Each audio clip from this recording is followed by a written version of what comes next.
Hingga minggu kemarin pemerintahan Tiongkok akhirnya harus mengambil obat virus corona dari negara lain, dari perusahaan lain yang terbukti berhasil menyembuhkan keterpaparan pasien corona. Salah satunya ambil dari Pfizer secara besar-besaran. Karena vaksin mereka tidak bekerja sama sekali di tubuh para penerimanya. Secara masif ternyata ada serangan balik dari corona di Tiongkok saat ini dalam jumlah yang sangat luar biasa besarnya. Jauh lebih besar dari apa yang dilaporkan dalam data dunia. Tiongkok mengurangi dan tidak mengatakan yang sebenarnya. Namun faktanya, Tiongkok masih di lockdown karena vaksin yang dipakainya tidak ada yang bekerja sehingga tidak terjadi herd imunitas di penduduk Tiongkok. Herd immunity adalah kekebalan tubuh penduduk yang lebih besar dari jumlah pandemi terpaparnya. Kekebalan terjadi karena memang imunitas tinggi atau dibantu vaksin. Vaksin yang bekerja tentunya. Di sisi politis, Xi Jinping sudah merasa tidak kuat lagi untuk memaksa penduduk berada di rumah, di penjara di rumah. Pemerintah akhirnya menyerah dengan suara rakyat yang berteriak, yang meminta dirinya bahkan untuk mundur.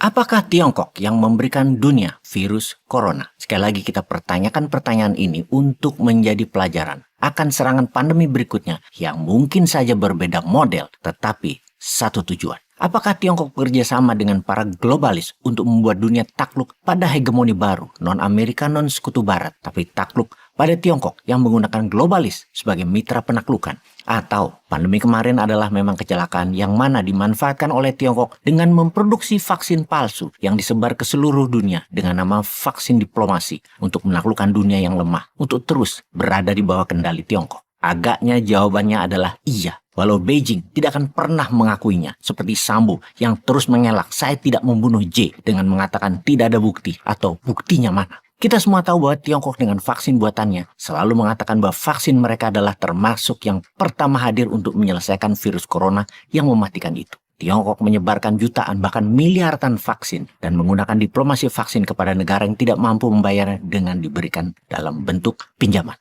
Seperti halnya Amerika dan pihak Barat dalam membantu Ukraina, tidak ada kata bantu dengan gratis. Itu semua merupakan pinjaman dari pihak Barat kepada pihak Zelensky. Demikian juga dengan diplomasi vaksin ala Tiongkok, diberikan dalam bentuk pinjaman. Namun sekarang ujung-ujungnya harus diakui bahwa suntikan dari vaksin yang berasal dari Tiongkok tersebut tidak bekerja dengan baik, bahkan sama sekali tidak bekerja. Bahkan ejekan barang murah yang dibuat terburu-buru dari Tiongkok nggak ada yang beres, kembali menggema di seluruh dunia kesehatan dunia saat ini. Mengapa informasi tentang virus Wuhan ini kembali menjadi sorotan dunia? Kita semua tahu ada masalah besar di Tiongkok dalam 6 bulan terakhir ini sehingga pemimpin besar Tiongkok, Xi Jinping, harus menjalankan zero COVID policy atau kebijakan nol COVID dengan ketat sehingga menutup banyak kota yang mengakibatkan ekonomi Tiongkok hanya tumbuh di bawah 1%. Jauh dari target ekonominya yaitu di atas 5%. Mengapa segitu parahnya tindakan keras harus dilakukan? Memenjarakan penduduk Tiongkok di rumah masing-masing demi nolnya COVID yang masih dengan kecepatan tinggi memapar penduduk Tiongkok.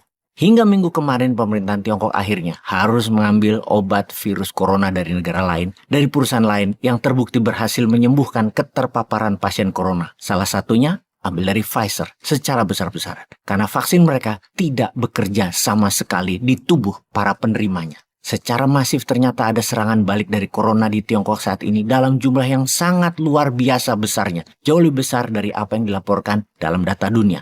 Tiongkok mengurangi dan tidak mengatakan yang sebenarnya. Namun faktanya, Tiongkok masih di lockdown karena vaksin yang dipakainya tidak ada yang bekerja sehingga tidak terjadi herd imunitas di penduduk Tiongkok. Herd immunity adalah kekebalan tubuh penduduk yang lebih besar dari jumlah pandemi terpaparnya. Kekebalan terjadi karena memang imunitas tinggi atau dibantu vaksin. Vaksin yang bekerja tentunya. Di sisi politis, Xi Jinping sudah merasa tidak kuat lagi untuk memaksa penduduk berada di rumah, di penjara di rumah. Pemerintah akhirnya menyerah dengan suara rakyat yang berteriak, yang meminta dirinya bahkan untuk mundur. Dan juga bubar Partai Komunis Tiongkok. Satu-satunya cara adalah menyerah, menutupi kekalahan dengan membeli obat-obat antivirus yang akan diberikan kepada rakyat Tiongkok. Dan bukan lagi menggunakan vaksin. Tiongkok akhirnya dengan demikian terpaksa membeli obat anti-COVID yang terbukti ampuh dari Pfizer yang bernama Paxlovid. Ketika barang ini tersedia di online di Tiongkok, dalam 1 jam langsung sold out. Jutaan paket terjual dalam hitungan jam. Memperlihatkan betapa parahnya keadaan di Tiongkok saat ini akan serangan besar dari gelombang ketiga corona. Bukan hanya rakyat Tiongkok yang kena prank oleh pejabat negara mereka, namun Tiongkok menyebarkan dan menggunakan vaksin ini ke banyak negara sebagai senjata tekan ekonomi. Debt trap, jebakan hutang. 1,8 miliar dosis telah disebar ke seluruh dunia, 300 juta sebagai sumbangan. Namun sisanya adalah dijual dan dihutangi negara-negara tersebut. Kamboja salah satu negara yang dihutangi vaksin ini. Ada 30 juta dosis vaksin Kamboja dapat. Apa itu diplomasi vaksin oleh Tiongkok? Seperti pengakuan Nicaragua untuk menerima sumbangan vaksin, maka Nicaragua harus memutuskan hubungan bisnis dengan Taiwan. Akhirnya, setelah berpikir panjang, Nicaragua tidak punya pilihan. Jutaan orang sudah terpapar yang membuat Nicaragua menerima syarat Tiongkok, melepas hubungan bisnis dengan Taiwan, dan mendaratlah 2 pesawat vaksin dari Tiongkok besoknya. Tawaran yang sama diberikan ke Paraguay, namun Paraguay tidak menerima tawaran gratis dari Tiongkok, memilih membeli dari Pfizer walaupun dengan harga mahal. Namun terbukti di kemudian hari, Paraguay berhasil menangani virus corona sementara Nicaragua tidak berbeda. Sama dengan tidak memberi vaksin, yang akhirnya dapat barang lain lagi bukan dari barang Tiongkok. Baru bisa mengatasi masalah di Nicaragua. Hal ini diketahui baru-baru ini. Bukan kejadian waktu di tahun 2020. Kampanye Xi Jinping pada dunia di tahun 2020 mengatakan bahwa vaksin Tiongkok adalah solusi dunia. Ternyata balik arah terhadap dirinya sendiri sekarang. Secara jumlah, negara Bangladesh misalnya, kehilangan banyak tenaga medis karena menggunakan vaksin ini. Namun vaksinnya tidak bekerja. Sehingga rakyat Bangladesh akhirnya dapat bantuan dari India yang obatnya berhasil menangani penyembuhan corona dan tidak menggunakan vaksin, pakai obat. Banyak negara yang dekat dengan Tiongkok yang terjebak dengan vaksin Tiongkok mengalami masalah di awal pandemi karena memukul banyak para medis tenaga kesehatan termasuk dokter di negara-negara seperti Brazil, Filipina, Kamboja, Pakistan, Turki. Mereka meninggal. Yang pada akhirnya negara tersebut sadar dan menggunakan vaksin dari produk lainnya non-Tiongkok dan barulah efektif menangani masalah COVID di negaranya. Injeksi kedua dan booster dari produk lain baru bisa menangkal virus corona. Kalau awal-awal corona adalah malapetaka bagi dunia yang terkecoh pakai vaksin tidak efektif dari Tiongkok tersebut.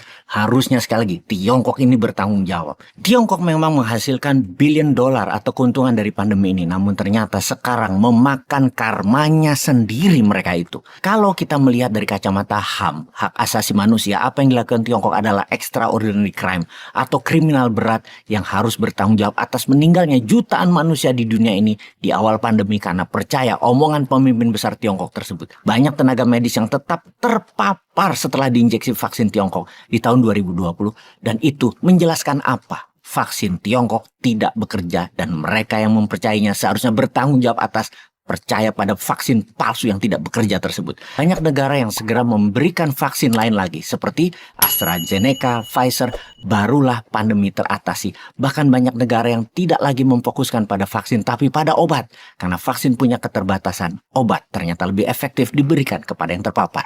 Kita kembali ke Tiongkok sekarang, di mana saat ini belum juga dibuka lockdown dan masih menjalankan dengan keras zero COVID policy. Ada apa? Karena herd imunitas di Tiongkok tidak tercapai. Maka obat dari asing dibuka dan mulai melonggarkan kebijakan zero COVID dengan menanggung malu harusnya kalau pemimpin Tiongkok tersebut punya kemaluan yang besar.